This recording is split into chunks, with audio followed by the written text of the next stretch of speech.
నమస్తే, welcome to our channel. నేను పద్మిని. ప్రస్తుతం పాటు సీనియర్ అనలిస్ట్ పిఎన్ మూర్తి గారు ఉన్నారు. మాట్లాడదాం సార్. నమస్తే సార్.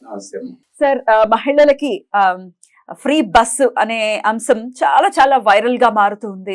ఎక్కడ చూసినా ఇదే టాపిక్ నడుస్తుంది. దీని గురించి రకరకాలుగా స్పందిస్తూ ఉన్నారు. ఆడవాళ్ళు కూడా కొంతమంది స్వచ్ఛందంగా మాకు ఫ్రీ వద్దు, ఫ్రీ ఉండటం దేనికి ఉపయోగకరం, అవసరం లేదు, ఎవరికైతే అవసరమో వాళ్ళకి ఫ్రీ కల్పించండి, వైద్యం ప్రత్యేకంగా ఫ్రీ కల్పించడం అనేది ఉంది. యాక్చువల్గా మనకి గవర్నమెంట్ హాస్పిటల్స్ ఉన్నాయి, కాదు దానికంటే ఇంకాస్త ఎక్కువ మనకి ప్రయోజనాలు కలిగేలాగా మాకు కావాలి తప్ప ఈ ఫ్రీ బస్సులు వద్దు అని ఒక వర్గం వాళ్ళు, ఒక సెట్ ఆఫ్ పీపుల్ అలా స్పందిస్తూ ఉన్నారు. ఫ్రీకి అలవాటు పడ్డామంటే ఖచ్చితంగా అది సోమరితనానికి దారి తీస్తుంది, అది కరెక్ట్ కాదు అని కొంతమంది. ఆర్టీసీకి చాలా పెను నష్టమే తీసుకొస్తుంది ఈ ఫ్రీ అనౌన్స్ చేయటం అనేది ఒక సెట్ ఆఫ్ ఆడియన్స్, ఒక సెట్ ఆఫ్ పీపుల్ మాట్లాడటము. అలాగే ఆటో వాళ్ళకి, ఈ ఓలా సర్వీసెస్ లో ఉన్న వాళ్ళకి ఖచ్చితంగా మెట్రోకి కూడా చాలా ఖాళీ ఈగలు తోలుకుంటూ ఉన్నాయి అని చెప్పి కొంతమంది మాట్లాడటం. ఇట్లా రకరకాల ఇక మీమ్స్ అయితే అసలు హద్దు అదుపు లేకుండా చాలా కామెడీ చేస్తూ ఉన్నారు. దీన్ని ఓవరాల్ గా రకరకాలుగా స్పందిస్తూ ఉన్నారు. అసలు మనం అన్నిట్ల గురించి మాట్లాడుకుందాం సార్. ఫస్ట్ మనం ఖచ్చితంగా మాట్లాడుకోవాల్సినటువంటి అంశం, ఆర్టీసీకి ఇదేమైనా నష్టాన్ని తీసుకొస్తుందా? What is your analysis sir? ఆర్టీసీకి నష్టం తీసుకురాదు అనేది నాకున్న అభిప్రాయం. ఎందుకంటే నేను 2014 నుంచి ఇప్పటి వరకు కూడా వాళ్ళ పెర్ఫార్మెన్సెస్ని క్షుణ్ణంగా చూస్తూ ఉన్నా. లేటెస్ట్ పెర్ఫార్మెన్స్ అంటే సెప్టెంబర్ చూస్తే కనుక మన ఆర్టీసీ నష్టాలని మన పొరుగు రాష్ట్రాలతో కనుక పోల్చుకుంటే మహారాష్ట్ర అంటే బాంబే దానికి 8 రూపాయల దాకా వాళ్ళు లాస్లో నడుస్తున్నారు. కర్ణాటక ₹1.87 పర్ కిలోమీటర్ లాస్లో కర్ణాటకలో. అక్కడ కూడా ఈ మహిళలకి మొన్ననే ఒక 4 నెలల క్రితం ప్రారంభమైంది. ఆల్రెడీ ఢిల్లీలో కూడా జరుగుతున్నది. సో మెట్రో కూడా ఫ్రీ. ఇక్కడ మన దగ్గరకు వచ్చేసరికి మన లేటెస్ట్ పెర్ఫార్మెన్స్ చూసుకుంటే కేవలం 50 పైసా లాస్ లో మాత్రమే నడుస్తాం. సో ఇది కార్పొరేషన్కి లాస్ కాదు అనేది ఎట్లా చెప్తున్నాను అంటే, ఆల్రెడీ 50 పైసా లాస్లో ఉంది కదా కిలోమీటర్కి, ఇది ఫ్రీ చేస్తే ఇంకా ఎక్కువ లాస్ అవుతుందని జనరల్గా కొంతమంది మాట్లాడుతూ ఉంటారు. అంటే అమాయకత్వం కావచ్చు, వాళ్ళకి ఎకనామిక్స్ తెలియదు, దానివల్లనే అవుతుంది. పైన మాట్లాడుతూ ఉంటారు అన్ని ఫ్రీలు ఏంటి అని మాట్లాడుతూ ఉంటారు.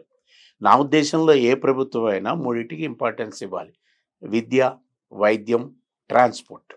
ఈ మూడు కూడా, ఈ మూడింటిని ఇంతవరకు కూడా మనకి ట్రాన్స్పోర్ట్లో ఆ సౌలభ్యం లేదు. సో ఇది ప్రజా రవాణా అనేది నో లాస్ నో ప్రాఫిట్లో నడవాలి. అంతేగాని దీంట్లో లాభాలు ఎక్స్పెక్ట్ చేయడానికి వీల్లేదు. స్కూల్ పెడితే లాభం వస్తుందా? బయట వాడికి కార్పొరేట్ స్కూల్స్కి లాభాలు కానీ మనకేం లాభాలు ఉంటాయి?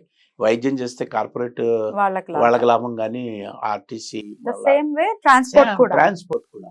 ఎందుకంటే సౌలభ్యం, సర్వీసెస్ని ఒక పక్క నుంచి ఇంకో పక్కకి మ్యాన్ పవర్ని వాళ్ళ యొక్క సర్వీసెస్ని ఉపయోగించుకోవాలి కదా. ఇకపోతే ఎవరో కొంతమంది వాళ్ళు ఎఫర్ట్ చేయగలిగితే కొనమనండి, టికెట్ కొనమనండి. కొంటామంటే తీసుకుంటారా? తీసుకుంటారు. ఎందుకు తీసుకోరు? మహారాజులా తీసుకుంటారు. ఇప్పుడు మీకు తెలుసా, గివ్ అప్ అని ఒక సిస్టమ్ లో గ్యాస్ మీద మోడీ గారు, మీరు సబ్సిడీ వద్దన్న వాళ్ళు పలానా 1 నొక్కండి, అది గివ్ అప్ కింద వచ్చేస్తుంది అని అన్నారు. ఎవరైతే ఎఫర్ట్ చేయగలుగుతారో దీని మీద విమర్శించక్కర్లేదు. సోమర్తనం వచ్చేస్తుందని తెలిసిన ఆ పెద్ద మనుషులు సోమర్తనం రాకుండా డబ్బులు ఇచ్చేస్తే సోమర్తనం పోతుంది కదా, ఈజీ అది. అలా స్వచ్ఛందంగా ఎంతమంది ఇస్తారు అనేది మాట్లాడతారు డెఫినెట్ గా. అలాగే ఇది నిన్న కొన్ని అనాలిసిస్ ఏంటి అంటే, నిన్న ఒక్కరోజే సోమవారం, కార్తీక సోమవారం, ఆఖరి సోమవారం అవ్వటం చేత లేడీస్ విపరీతంగా ఈ సర్వీస్ ని వినియోగించుకోవటం చేత 18 కోట్ల రూపాయలు నిన్న మాత్రమే నష్టపోయింది ఆర్టీసీ అనేది ఒక మాట వినపడుతుంది. ఇందులో వాస్తవాలు ఏంటి సార్? అలా ఏమి ఉండదు, ఏదో చెప్తూ ఉంటారు. బస్సులు అయ్యే కదా. ఇప్పుడు ఆర్టీసీలో ఓఆర్ అంటే ఆక్యుపేషనల్ రేషియో, దీన్ని మనం మాట్లాడుకోవాలి. ఇప్పుడు 50 పైసల నష్టం దగ్గర 68 అంటే 100 మంది ప్రయాణికులు ఎక్కాల్సిన దగ్గర 68 మందే ఎక్కుతున్నారు. 32 ఖాళీగా ఉంది కదా. అదే బస్సు, అదే డ్రైవర్, అదే డీజిల్ కదా. ఇంకో 32 మంది ఆడవాళ్ళు ఎక్కితే వచ్చే నష్టం ఏంటి? నెంబర్ 1. నెంబర్ 2, ఫ్రీ అని చెప్పి అందరూ తిరగరమ్మా, ఎంతమంది తిరుగుతారు? ఇది 2. 3వది ఏంటంటే, చదువుకోవడానికి వెళ్ళినవాడు కాలేజీకి వెళ్ళి కాలేజీ నుంచి వచ్చేస్తారు. Correct. ఫ్రీ అని చెప్పి సుల్తాన్ బజార్లో 1000 రూపాయలు ఖర్చు చేసుకుని రారుగా 20 రూపాయల టికెట్ కోసం. ఇవన్నీ ఏమవుతుందంటే కొత్తగా అది ఏదైనా ఒక కొత్త కొత్త నిర్ణయం వింత. తీసుకున్నప్పుడు అది ఒక క్రేజ్ ఉంటుంది. అదే కొత్త వింత. అంతే కదా. ఇప్పుడు ఫ్రీ అని చెప్పి రోజు ఎక్కడికి వెళ్తారు? ఎన్ని రోజులు వెళ్తారు? పోనీ ఎన్ని రోజులు ఒకవేళ వెళ్తారు? రోజు 2 రోజులు వెళ్తారు. అయితే దీనివల్ల ఒక ఉపయోగం ఏం జరుగుతుందనంటే ఇప్పుడు బట్టల దుకాణాల్లో చిన్న చిన్న షాపుల్లో వాళ్ళకి 8,000 అట్లా ఇస్తారు. వాళ్ళు ట్రాన్స్పోర్ట్కి 2,000 ఖర్చు పెట్టుకోవాల్సి వస్తుంది. వాళ్ళకి ఆ మేరకు మిగులుతుంది. ఎకనామిక్స్లో ఏంటంటే 2,000 మిగిలింది అనుకోండి మన ఆదాయంలో, మనం గూట్లో పెట్టుకోం కదా, దాన్ని తీసుకెళ్ళి ఇంకో వస్తువు మీద ఇన్వెస్ట్ చేస్తాం. దాని ద్వారా పనులు వస్తూ ఉంటాయి. సో ఇది నష్టాలు రావు. ఇవి ఏంటంటే ఒక పొలిటికల్ స్టంట్ కింద కొంతమంది మాట్లాడుతున్నారు, కొంతమంది ల్యాక్ ఆఫ్ నాలెడ్జ్లో మాట్లాడుతున్నారు, ఇంకా మగవాళ్ళు మాట్లాడుతున్నారు వాళ్ళకైనా ఫ్రీ మాకే సంగతి ఏంటని. అంటే వీళ్ళు రోజు బస్సులు ఎక్కెళ్ళి తాగి రావడానికి ఏమైనా ఫ్రీ ఇవ్వాలో ఏమో మరి. అందుకని ఇవన్నీ ఏంటంటే ఒక రకమైన అంటే పైన మాట్లాడడం అనేది. సో పెర్ఫార్మెన్స్ చూసుకున్నా ఏం చూసుకున్నా కూడా ఇంకా 32% బస్సులు కనుక గెయిన్ చేయగలిగితే ఓఆర్ని నష్టాలు ఏమి ఉండవు. ఒకవేళ నష్టాలు వచ్చినా అది గవర్నమెంట్ యొక్క ఇది. రెండోది మనకి 2,50,00,000 బడ్జెట్ సాలీనా. దాంట్లో ఎంత వస్తుంది అనుకుంటున్నారు మీరు? సంవత్సరానికి ఒక 2,000 ఎఫెక్టివ్ వచ్చేమో. 2,000 సబ్సిడీ ఇస్తారు. 2,50,000లో 2,000 కోట్లు 0.1 కూడా కాదు. అందుకని ఒక సోషల్ అప్లికేషన్గా ట్రాన్స్పోర్ట్లో పెట్టడం కరెక్ట్ అనేది నేను భావిస్తూ ఉన్నాను. సో దీన్ని మీరు స్వాగతిస్తారు అయితే?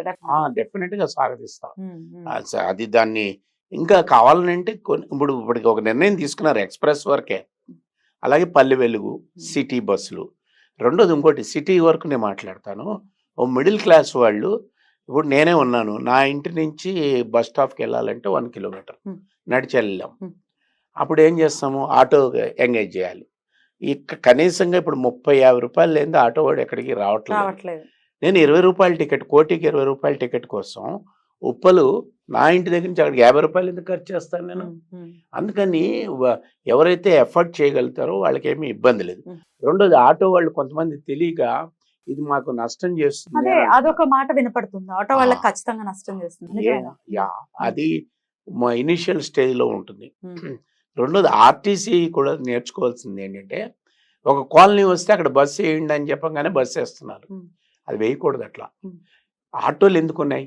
మీడియం ట్రాన్స్పోర్ట్ కానీ స్మాల్ ట్రాన్స్పోర్ట్ కానీ ఒక మూల నుంచి మెయిన్ కారిడార్కి తీసుకురావడానికి ఉన్నాయి. ఇప్పుడు మెట్రో రైలు రోడ్డు మీద నడవదు కాబట్టి అడగట్లేదు, లేదు దాన్ని కూడా మా కాలనీకి వేయండి అంటారు. అందుకని ఒక 60 మంది తీసుకెళ్లే బస్సు ఒక 20 ఇళ్ళున్న ఒక కాలనీకి వేయండి అంటే అక్కడ ఆబ్లిగేషన్గా వేసేస్తున్నారు. అట్లా వేయద్దు, అలా వేయకూడదు కూడా. మినీ ట్రాన్స్పోర్ట్స్ అన్నీ కూడా ఈ మెయిన్ కారిడార్లో మెయిన్ ట్రాన్స్పోర్ట్ని కలుపుతాయి. సో అక్కడ సిటీలో ఫ్రీ అని చెప్పి తిరగరమ్మా, ఇంట్లో వంట చేసుకోవాలి, పనులు చేసుకోవాలి, ఫ్రీ అని రోజు వెళ్ళరు. అయితే ఒక క్రేజ్ ఎక్కడైనా, ఇప్పుడు శిల్పారామంలో ఈ రోజున మీకు ఫ్రీగా లోపలికి ఎంట్రీ ఫీ లేకుండా అంటే రోజు 100 మంది వస్తే 1000 మంది వస్తారు అంతే తప్ప మీరు రాను ఇది సెట్ అయిపోతుంది. దీని మీద పెద్ద మనం లాసెస్ అయిపోతాయి, దీనివల్ల దివాళా తీయేస్తుంది గవర్నమెంట్ అనే వాదనలు తప్పు అనేది నాకున్న అభిప్రాయం. డెఫినెట్లీ చాలా బ్యూటిఫుల్ అనాలిసిస్. అంటే ల్యాక్ ఆఫ్ నాలెడ్జ్ తో రకరకాల ఊహాగానాలు, రకరకాల మాటలు, రకరకాల థాట్స్ అన్ని కూడా వైరల్ అవుతూ ఉన్నాయి. సో ఈ భారం అంతా జనాల నెత్తి మీదే వేస్తారు, మనమే కట్టాల్సి ఉంటుంది మళ్ళీ అనేది కూడా ఒక మాట వినిపిస్తుంది సార్. ఒకవేళ భారం అయితే నిజంగానే జనాల మీదకి వస్తుందా? ఎలా వస్తుందమ్మా? ఇంకొకటి కూడా ఉంది, ₹1,00,00,000 కారు కొన్నవాడికి డీజిల్ అదే రేటు, బస్సు ట్రాన్స్పోర్ట్ ప్రజల కోసం వేసిన దానికి అదే డీజిల్. సబ్సిడీ ఇవ్వాలమ్మా. ఎవరికి? గవర్నమెంట్ డీజిల్ మీద సబ్సిడీ ఇవ్వాలి. అందుకని దీనివల్లనే ధరలు పెరిగిపోతాయని అమాయకత్వం ఇదంతా కూడాను. మరి ఎలా అంటే 200 యూనిట్ల వరకు కరెంట్ ఫ్రీ అంటున్నారు, అది మిగతా వాళ్ళ మీద బడ్డిన. ఆ బడ్డిన వల్లనే ఇప్పుడు ఈ రోజున 81,000 కోట్ల రూపాయల కరెంటు మీద అప్పులు అయినాయా? కాదు. దీంట్లో అవకతవకలు ఉన్నాయి, అనేక అవినీతులు ఉన్నాయి. వాటిని అవినీతిని కర్బ్ చేసుకుంటే ఇది అసలు సమస్య కాదు. దీనివల్ల ఎవరు కూడా దీనివల్ల భారం నా మీద పడిపోతుంది అనే ఫీల్ కావాల్సిన అవసరం లేదు Right. అంటున్నారు సరుకుల ధరలు తగ్గించమని. రిన్ సోప్ వాడిని పోయి తగ్గించమంటే తగ్గిస్తాడా? ఏ సరుకులు ఉత్పత్తి చేసేవాడు కూడా ఏమీ తగ్గించడు. వాడు ఇంకా ఎక్కువ పనులు వేస్తూ ఉంటాడు. మనం ధరలు పెరుగుదలనే చూసాం కానీ నేనైతే నా జీవితం 65 ఏళ్లలో ధరలు తగ్గాయి అనేది ఎక్కడ చూడలేదు. తగ్గవు కూడా. ఇది ఎకనామిక్స్ మన అర్థం కాక మాట్లాడుతున్నారు. Right. సో పన్నుల వల్ల దానివల్ల ఏం భారం రాదు. మిగతా వాళ్ళకి మగవాళ్ళకి టికెట్లు ఏమైనా పెంచేస్తారేమో అని చెప్పి అనుకుంటున్నారు. అది కూడా ముందు మగవాళ్ళు అంటున్నారు కదా మా మీద ఈ ఆడవాళ్ళ భారం మా మీద పడుతుందని. మంచిదే కదా, మీ ఇంట్లో కూడా ఒక ఆడవాడు ఉంది కదా, అందుకని మీకు ఆవిడ నిన్నటిదాకా టికెట్ల డబ్బులు అవి మీకు పొదుపు అవుతున్నాయి కదా, అందుకని ఏం భారం కాదు. Right. ఇది పైన మనం తెలియక అంతకైతే కర్ణాటక, మహారాష్ట్ర, ఢిల్లీలో వాళ్ళు ఇంప్లిమెంట్ చేస్తున్నారు, మెట్రోలో కూడా చేస్తున్నారు. వాళ్ళు ఏం చేస్తున్నారు అనేది ఒకసారి అవగాహన తెచ్చుకుంటే మిగతా లాసెస్ వచ్చే కొన్ని ఏరియాలు ఉన్నాయి. ఇప్పుడు మనకి కిలోమీటర్లని బస్సు నడుపుతారు, వియు అంటాం, వాహన వినియోగం అనవసరంగా నడుపుతున్నారు. మనకి రాకపోయినా కూడా 12 గంటలు ఒక వర్కర్ చేత పని చేయిస్తున్నారు. అవతల వర్కర్ మీద భారం, రెండోది ఖాళీగా వెళ్ళి వస్తూ ఉంది. సో ఇట్లా షెడ్యూలింగ్ చేసుకుని ఎక్కడ లాస్ వస్తున్నాయి, వాహన వినియోగం ఈక్విలిబ్రియంలో ఒక సమతుల్యంలో ఉండాలి, అది చూసుకోవాలి. అందుకని ఏ ఏరియాల్లో మనం ఖర్చు పెడుతున్నాం, ఏ ఏరియాల్లో ఇప్పుడు మనకి నాన్ రెవెన్యూ ఉన్నాయి అంటే మనకి ఆర్టీసీకి అనేక స్థలాలు ఉన్నాయి, వాటినన్నిటినీ కమర్షియల్గా చేసుకోవచ్చు. పెట్రోల్ బంకులు పెట్టచ్చు, ఏది దీనికి యాన్సిలరీగా పెట్రోల్ బంక్ పెట్టచ్చు. ఒక్కొక్క మన సిటీలో ఒక్కొక్క చోట 50 నుంచి 70 వరకు 100 వరకు బస్సులు ఉన్నాయి. వాటికి డీజిల్ కొట్టాలి కదా, ఆ డీజిల్ మన వాళ్ళే కొడుతూ ఉంటారు, అంటే ఎంప్లాయీస్. దాన్ని ఆపేసి పెట్రోల్ బంక్ అక్కడే ఇన్స్టాల్ చేసి ఆర్టీసీ మేనేజ్మెంటే నడిపితే కనుక ఒక ట్రేడర్ కమిషన్ వస్తుంది. అట్లాగే కార్గో సర్వీసెస్ మొదలుపెట్టారు ఈ మధ్యకాలంలో. వాటిని మరింత ఇంప్రూవ్ చేస్తే కొరియర్ సర్వీస్ కన్నా కార్గో సర్వీసెస్ చాలా చీప్గా ఉంటాయి. అందుకని ఈ ఏ ఏరియాల్లో మనం ఎంటర్ కావాలి అంతే తప్ప ఇదేదో ఫ్రీ సోమర్తనం పెరిగిపోతుంది, ఇక ఆడవాళ్ళు అంతా పని చేయరు, ఇవన్నీ కూడా తెలియక ఒకటి జెండర్ వాళ్ళు మాట్లాడుతూ ఉంటారు, కొంతమంది అమాయకంగా మాట్లాడుతూ ఉంటారు.